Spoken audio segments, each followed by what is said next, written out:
Baik, kita langsung saja surat Al-Jin ya. Jadi yang sudah tidak perlu dibahas lagi, ya tinggal disimak lagi videonya yang sebelumnya tentang, intinya adalah tentang pertemuan Nabi Muhammad dengan sekelompok kalangan yang Al-Quran mengistilahkannya adalah kalangan jin gitu ya. Kalangan jin ini sama dengan kurang lebih ya dalam istilah kita ini adalah kalangan intelektual ya, kaum cendekiawan begitu. Tetapi Al-Qur'an mengistilahkannya adalah al-jin gitu ya, atau al-janun ya. Jin atau janun dalam bentuk jamaknya gitu ya. Dan pada ayat ke-8 dan 9 itu, nah siapakah yang dimaksud dengan kalangan jin itu? Itulah pada ayat ke-8 dan 9 bahwa mereka itu adalah para penjelajah cakrawala. Ya enggak? Ya. Para penjelajah cakrawala, yang dimaksud cakrawala di sini adalah apa? As-sama di dalam Al-Qur'an itu artinya adalah bisa bermakna simbolis ya.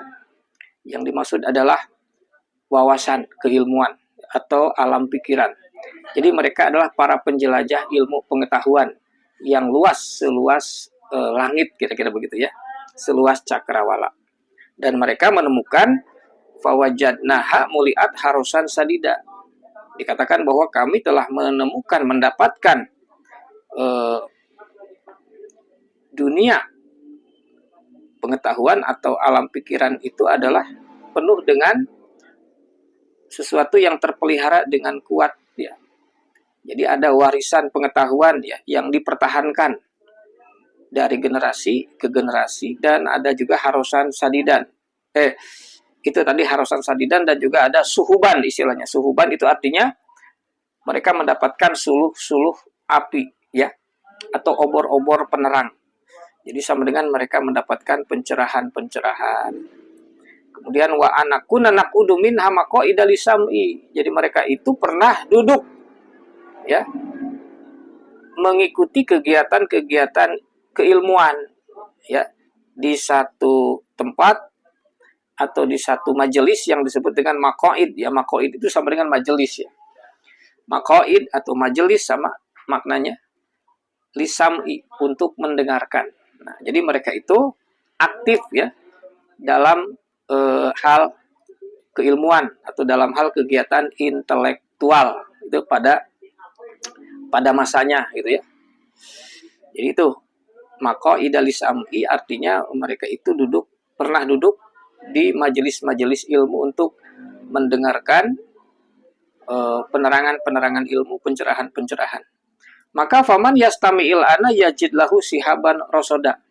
Maka siapa yang mendengarkan hari ini yang dimaksud atau sekarang yang dimaksud oleh mereka adalah ketika mereka telah mendapatkan Al-Qur'an yang mereka terima dari Nabi Muhammad Shallallahu Alaihi Wasallam. Nah, Quran itu sebagai sihaban rosoda. Sihab artinya tadi suluh api ya, atau obor-obor penerang. Obor penerang yang rosoda di sini artinya adalah mengawasi ya. Sehingga sihaban rosoda itu sama dengan suluh api yang mempunyai fungsi sekaligus sebagai fungsi untuk melakukan pengawasan. Nah, pengawasan apa yang dimaksud?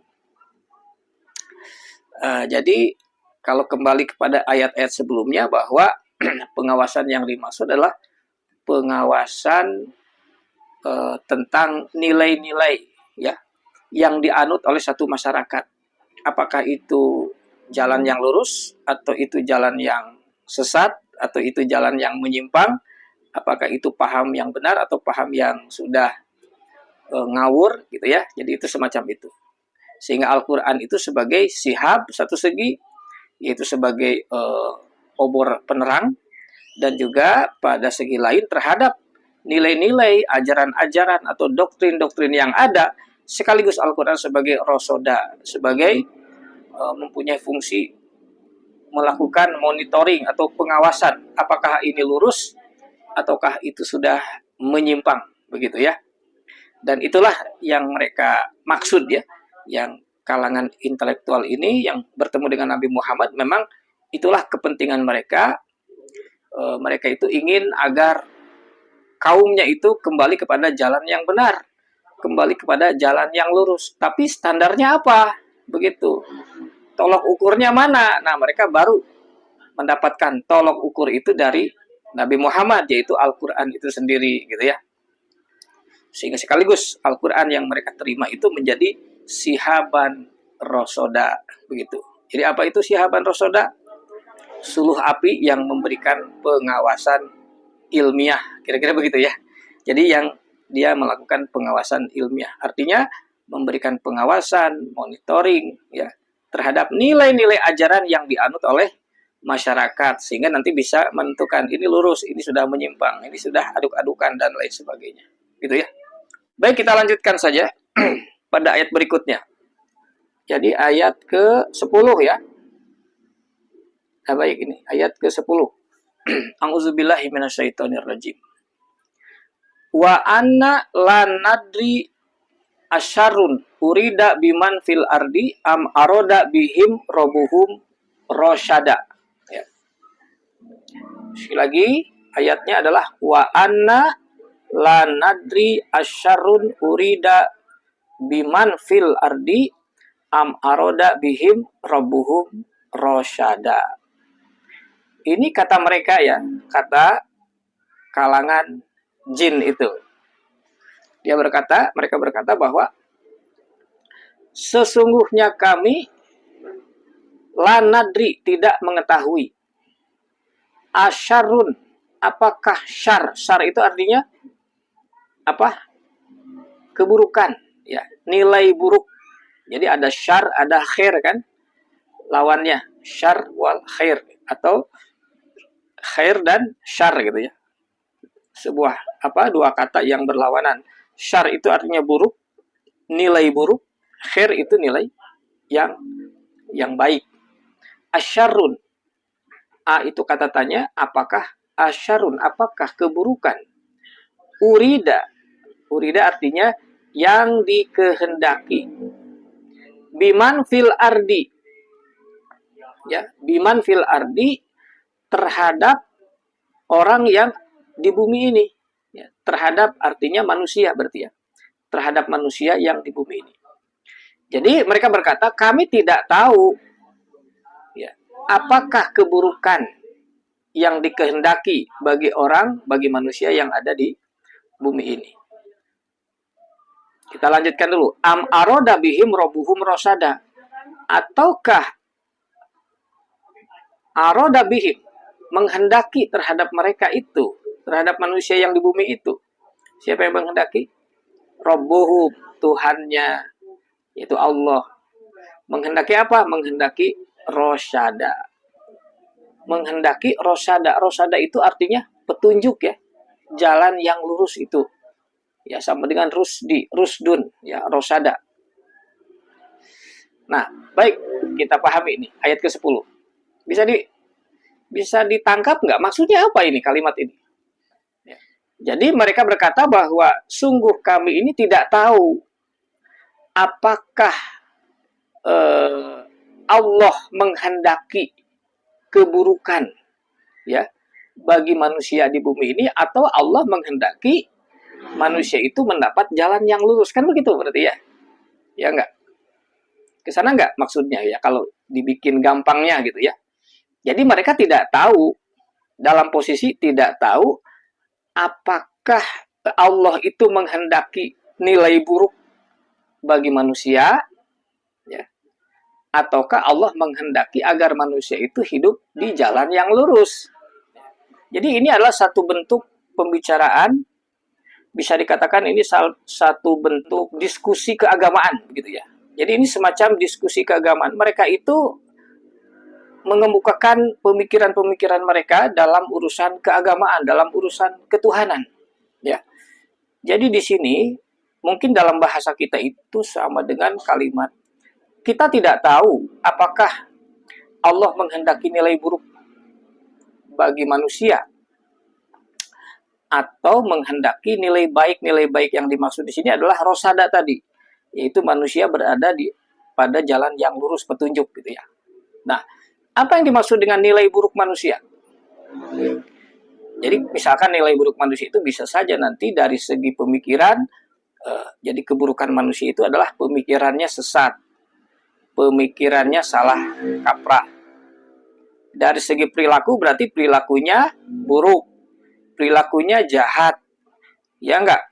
Perilakunya misalkan tidak bermoral, ya, perilakunya asusila, melakukan tindakan-tindakan jahat, itu kan nilai syar, ya, nilai syar. Nah, ini pertanyaan mereka, apakah Tuhan menghendaki manusia itu bernilai buruk? Nah, ini sama dengan ya kira-kira seperti halnya kita ini di zaman sekarang dan juga zaman-zaman sebelumnya setelah Nabi Muhammad itu ada perdebatan tentang takdir, ya enggak? Ada perdebatan tentang takdir. Apakah manusia yang buruk, yang jahat itu sudah ditakdirkan oleh Allah, kan begitu? Jadi ini semacam perdebatan agama yang ada di benak mereka gitu ya. Jadi mereka itu mengemukakan hal itu. Ya. Jadi ayat ke-10 ini mengangkat tentang di antara perdebatan intelektual mereka itu adalah mereka mempertanyakan masalah ini. Gitu. Apakah keburukan yang ada pada manusia, ya, baik itu keburukan kesesatannya atau keburukan perilakunya, apakah itu kehendak Allah? Ataukah Allah itu sebenarnya menghendaki agar manusia itu berada di jalan yang lurus, agar manusia itu mendapatkan petunjuk. Nah, jadi ayat 10 ini bukan hanya bentuk pertanyaan-pertanyaan yang dilontarkan oleh mereka, ya. Ini tentang apa? Tentang pertanyaan keagamaan, ya, yang ada di dalam pikiran kaum intelektual, atau bisa dikatakan ini adalah sebuah pertanyaan intelektual, ya, yang diangkat oleh mereka. Dan ini juga sampai sekarang juga ada seperti itu, ya enggak? Itu yang kita kenal dengan istilah perdebatan tentang takdir lah begitu ya. Apakah Allah mentakdirkan orang itu berbuat jahat itu? Apakah itu sudah takdir Tuhan atau mereka bertanya tadi aroda bihim robuhum rosada, atau sesungguhnya Allah tidak begitu. Allah itu justru menghendaki, maunya Allah itu manusia itu mendapat petunjuk gitu. Nah, sampai di situ dulu, itu ayat 10. Jadi ini tentang apa? Tentang lapangan, tentang pemikiran, ya, yang ada, yang diangkat oleh kaum cendekiawan itu. Dan pemikiran-pemikiran ketuhanan seperti itu ya ada tetap sampai sekarang begitu ya. Ada. Nah, itu. Kita lanjutkan ayat ke-11.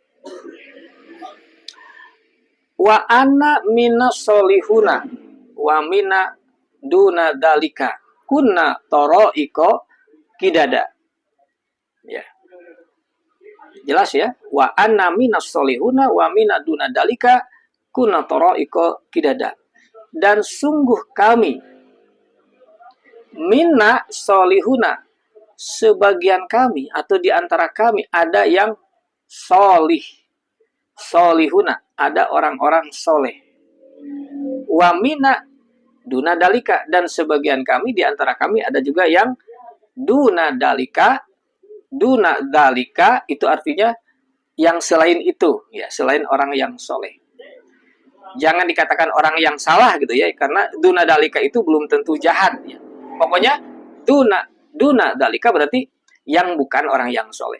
Nah, dalam konteks agama, jadi sekali lagi ini mereka berbicara dalam konteks agama, dalam konteks ketuhanan, masyarakat dengan agamanya, dengan keyakinan ketuhanannya, sehingga ada yang soleh.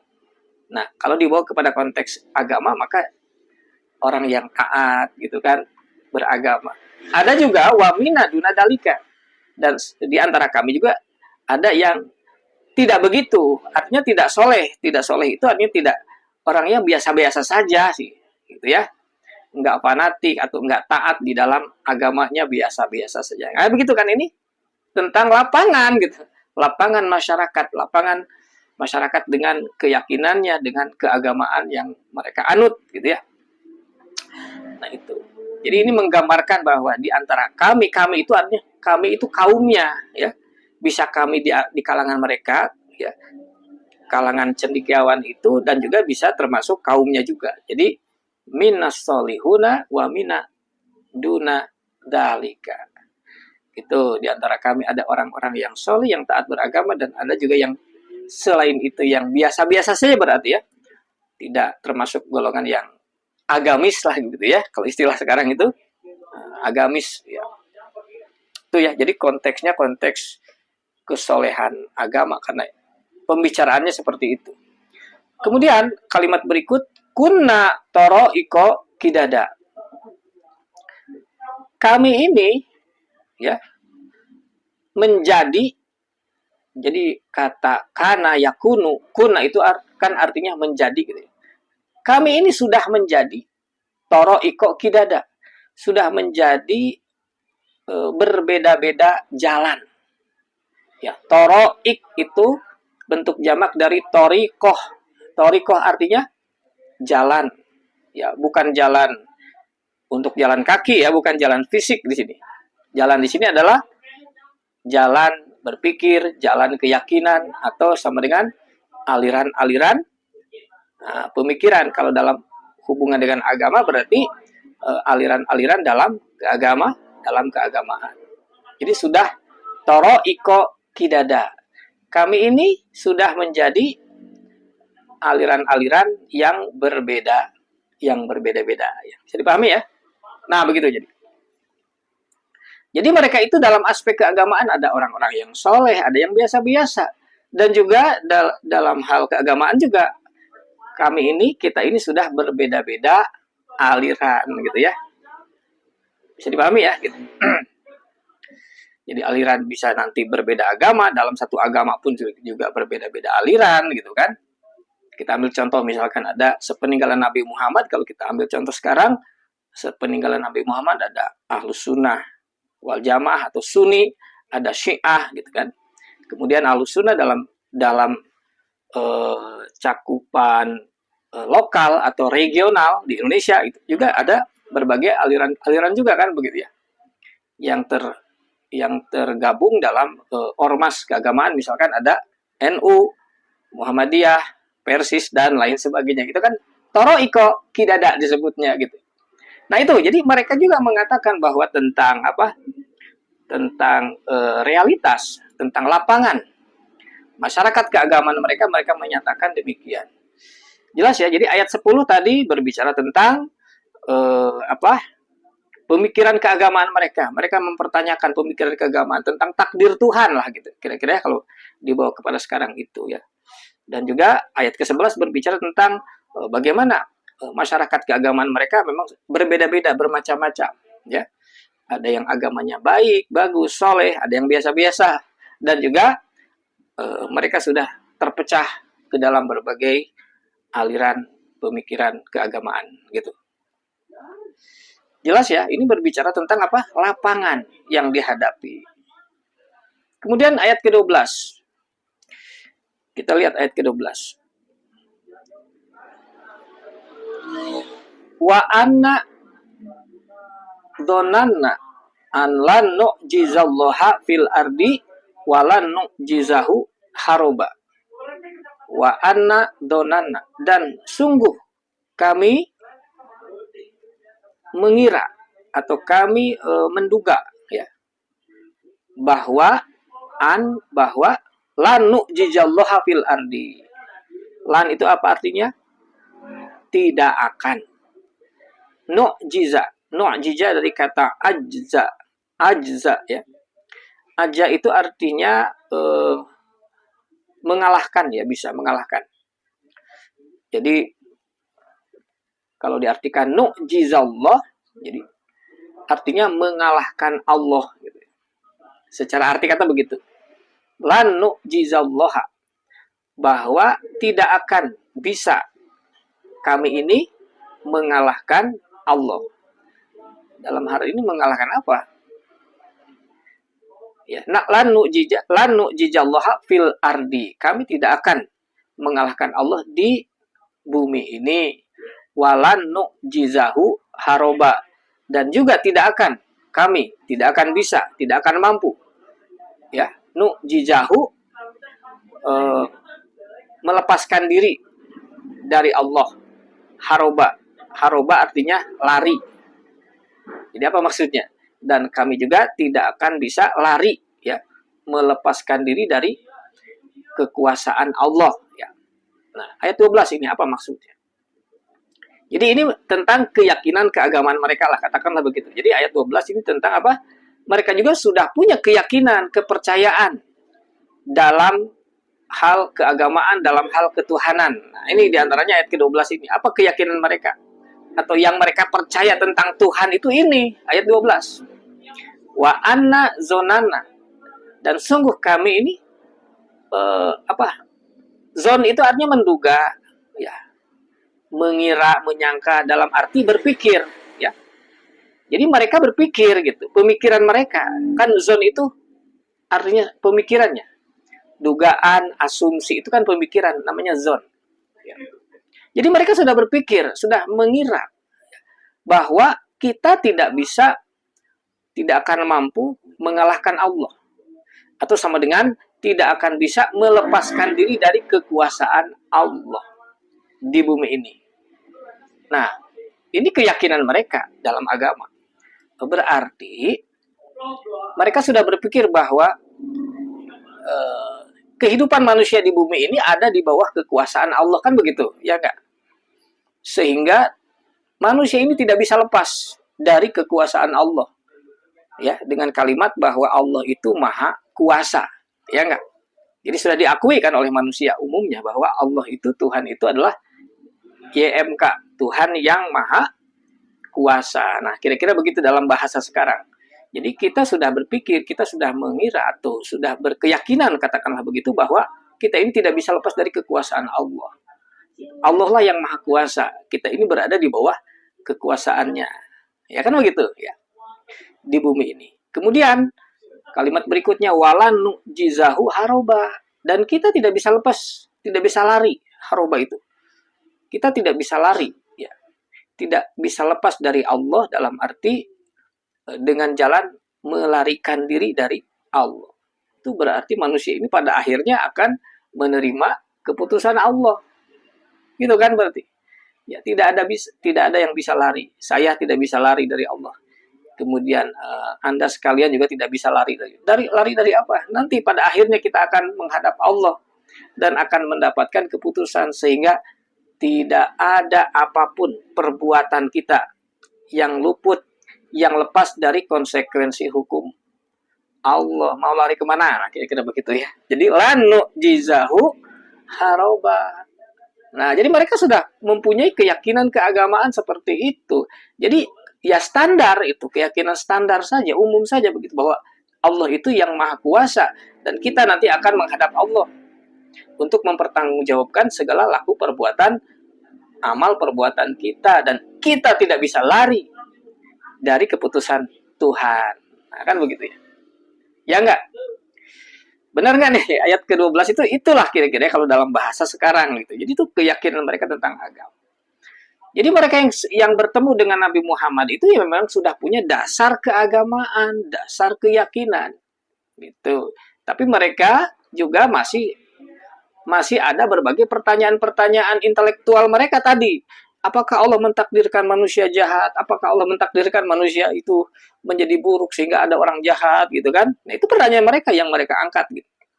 Atau sebenarnya Allah itu menghendaki manusia itu baik, manusia itu mengikuti pedoman, nah, gitu kan? Pertanyaan yang mereka angkat. Kemudian apalagi tadi? Mereka mengakui bahwa ya di masyarakat kita ini ada orang-orang yang baik, orang-orang soleh, taat beragama, ada yang biasa-biasa. Dan kita ini sudah berbeda-beda aliran, berbeda-beda jalan.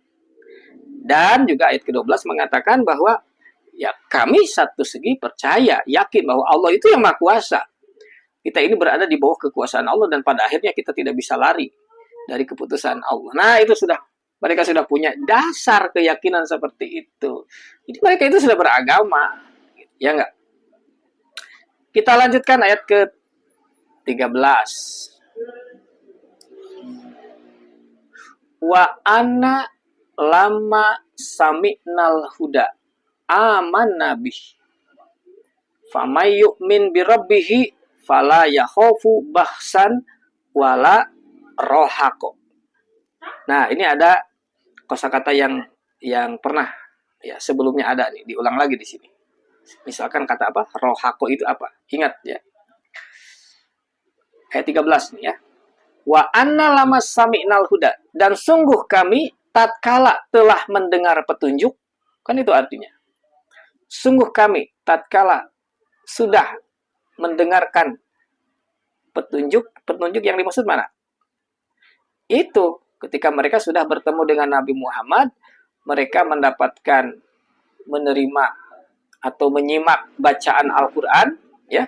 Innas sami'na Qur'anan ajaba yahdi ila rusdi. Nah, mereka menyimak bacaan Al-Qur'an, kemudian mereka mengatakan, "Wah, ini sesuatu yang luar biasa."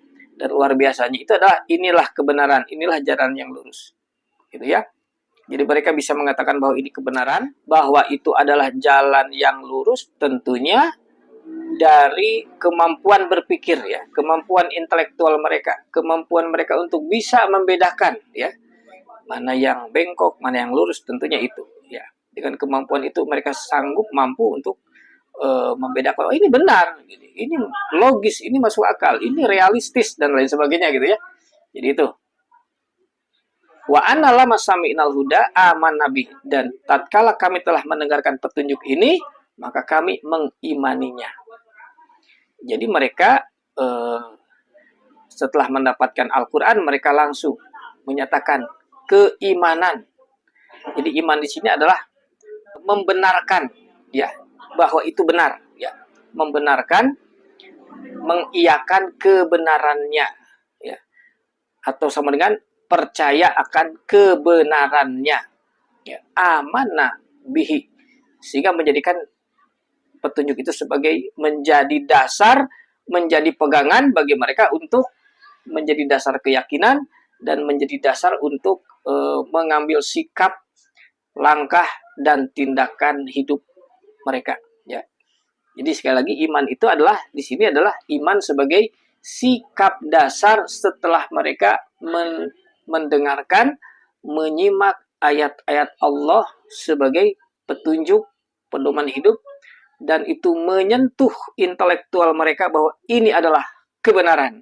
Akhirnya mereka mengimaninya, dalam arti sikap mereka menyatakan bahwa ini adalah kebenaran untuk dijadikan oleh mereka sebagai dasar keyakinan. Kalau sudah menjadi dasar keyakinan, berarti itu dasar untuk bertindak dan bersikap dalam kehidupan mereka, begitu kan? Faman yu'min birabbihi fala yakhofu bahsan wala rohakwan. Perhatikan di sini. Faman yu'min birabbihi, maka siapa yang beriman kepada Tuhannya. Iman di sini yang dimaksud kepada Tuhan di sini bukan percaya adanya Tuhan. Mereka sudah percaya adanya Tuhan.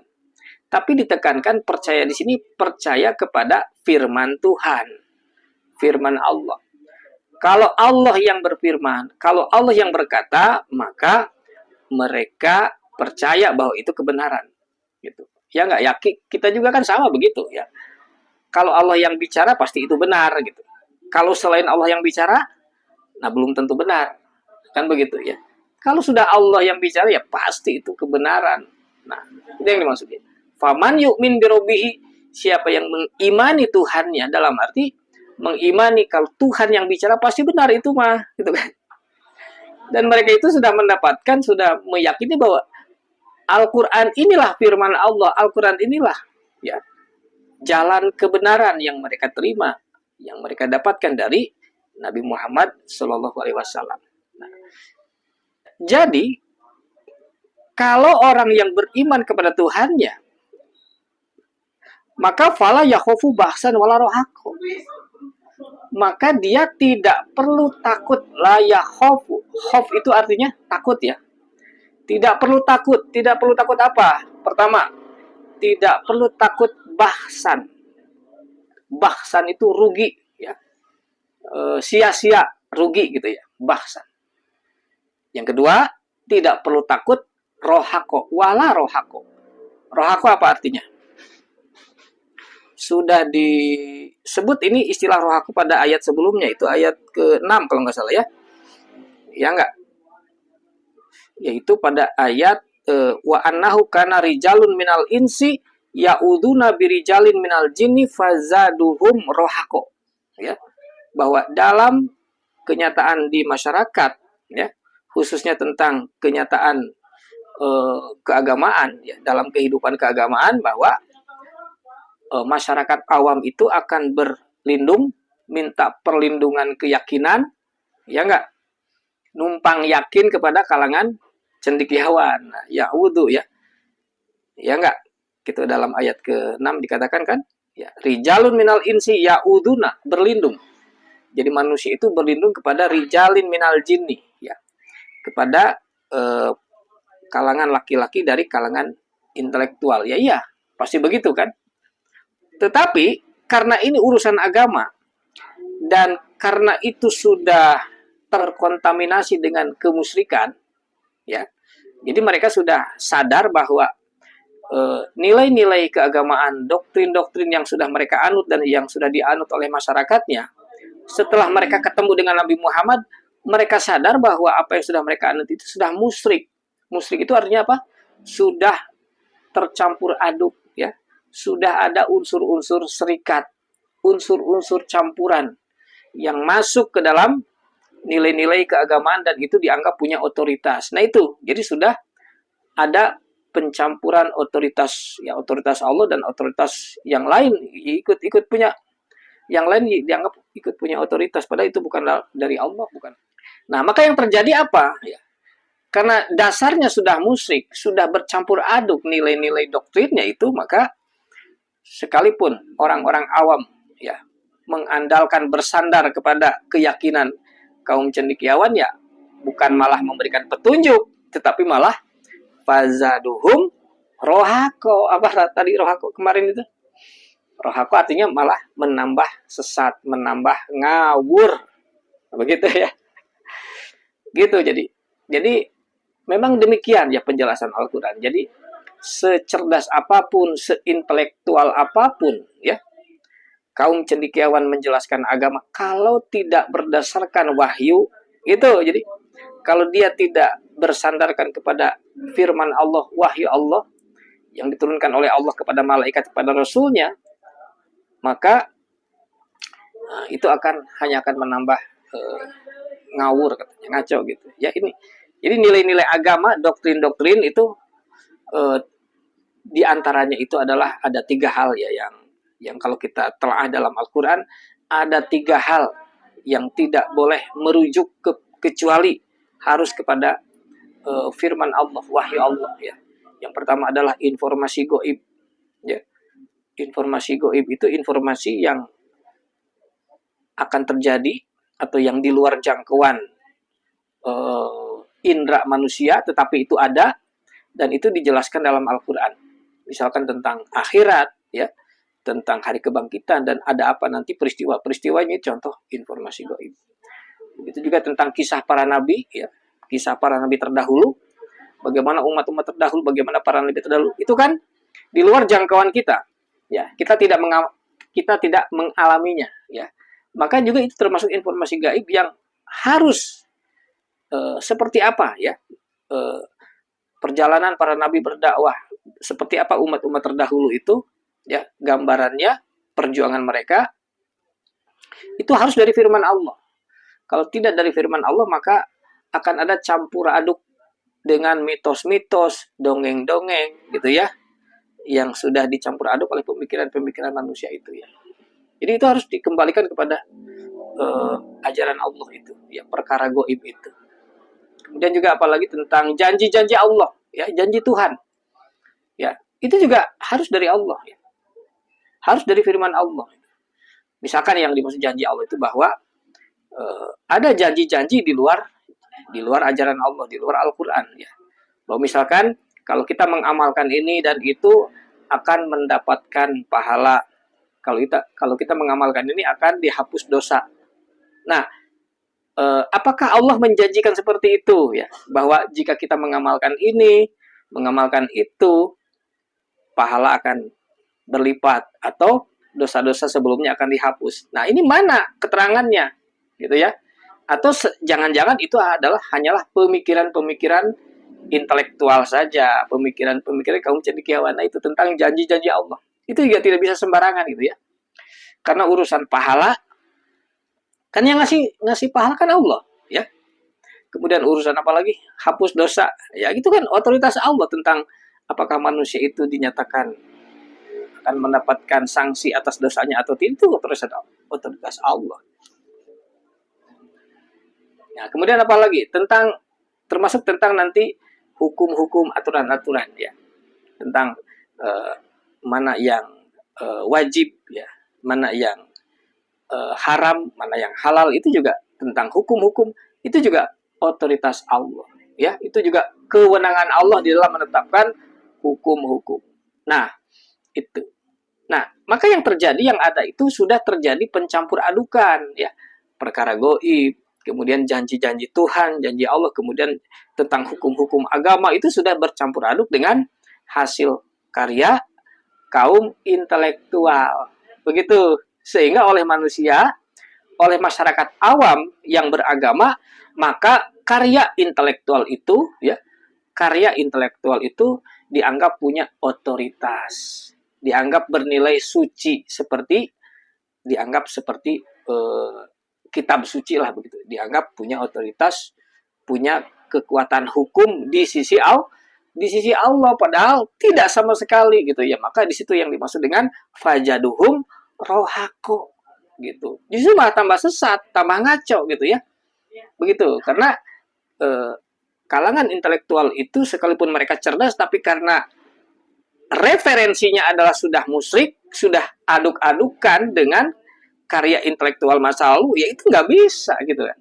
Bisa dipahami ya ini ya. Nah, ini penting sekali. Nah, kembali ke ayat berapa tadi? 13. Nah, jadi wa anna lama sami'nal huda amanabih, bahwa sungguh kami tatkala kami telah mendengarkan petunjuk, kami mengimaninya. Maka siapa yang beriman kepada Tuhannya, kepada Allah, jangan takut. La yakhofu, jangan takut. Tidak perlu takut.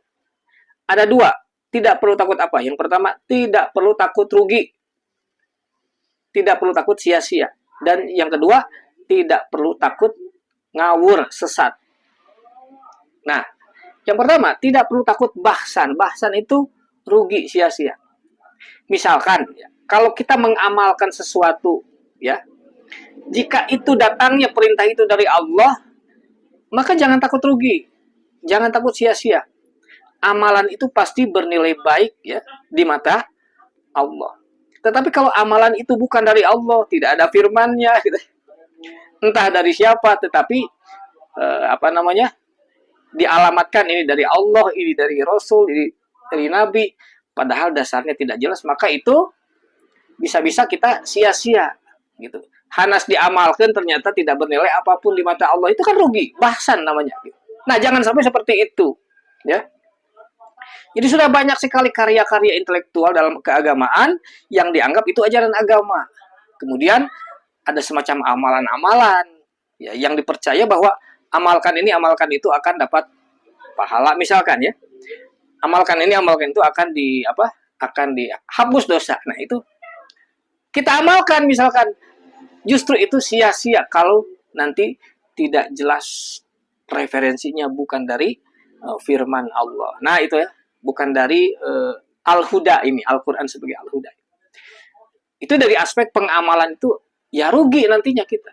Tapi kalau yang berbicara itu sumbernya dari Allah, maka la yakhofu bahsan. Jangan takut rugi, jangan takut buang waktu. Justru itu yang Allah inginkan, justru itu yang Allah perintahkan misalkan ya. Dan itu akan menjadi nilai khair, nilai baik di mata Allah ketika kita mengamalkan sesuatu yang memang jelas ada perintahnya dari Allah ya. Jadi pengamalan itu memang pengamalan yang wajib, dan itu ada fungsi, sasaran, manfaat yang jelas yang Allah maksudkan dengan pengamalan itu. Misalkan begitu. Kemudian wala rohako, dan juga jangan takut rohako tadi apa? Ngawur, sesat. Nah, ini dari aspek pemikiran, dari aspek informasi. Jadi kalau sumber ilmu itu dari Allah seperti tadi ya, perkara goib ya, maka itu tidak perlu kita takut salah, tidak perlu takut sesat. Karena ada misalkan informasi-informasi gaib tentang surga, tentang neraka, tentang hari kiamat, tentang hari kebangkitan, tentang cerita para nabi, itu kan macam-macam ya. Itu banyak yang ngawur gitu kira gitu ya. Banyak yang ngaco semua. Karena tidak bersumber dari firman Allah, tidak bersumber dari Al-Huda. Nah, itu padahal itu semuanya adalah gambaran-gambaran yang sifatnya hanya dongengan-dongengan, mitos-mitos yang dimasukkan ke dalam ajaran agama. Nah, bisa dipahami ya ini ya. Nah, itu. Jadi mereka sudah bisa menyimpulkan seperti itu ketika setelah mereka ketemu dengan Nabi Muhammad ya. Kalau mengimani apa yang dari Allah, faman yu'min birobihi kan begitu. Kalau kita mengimani hanya berpegang saja kepada yang dari Allah itu, dari Allah diajarkan melalui malaikat, dari malaikat diajarkan kepada Rasulnya Nabi dan sampai ke kita menjadi apa? Kitab suci Al-Quran. Nah maka ini nggak perlu takut. Jangan takut kita rugi dan jangan takut kita tersesat ketika kita meyakininya, ketika kita mengamalkannya. Bisa dipahami ya? Nah itu jadi. Nah itu penilaian mereka terhadap Al-Huda, terhadap Al-Quran yang telah mereka terima dari Nabi Muhammad. Gitu. Sehingga mereka sudah punya keyakinan seperti itu. Gitu. Nah jadi dengan ayat 13 ini bisa dikatakan ini sebuah furqan, ya enggak? Sebuah furqan, sebuah monitoring ya tentang doktrin-doktrin, nilai-nilai, amalan-amalan barangkali yang sudah ada pada diri kita atau yang sudah ada di masyarakat itu ya. Jadi pokoknya kalau yang dari Allah jangan takut salah, jangan takut rugi mengamalkannya. Itu pasti kebenaran. Itu pasti jalan yang lurus gitu. Tapi kalau di luar Allah itu dipertanyakan itu. Nah, gitu ya. Saya kira jelas ya ayat ke-13.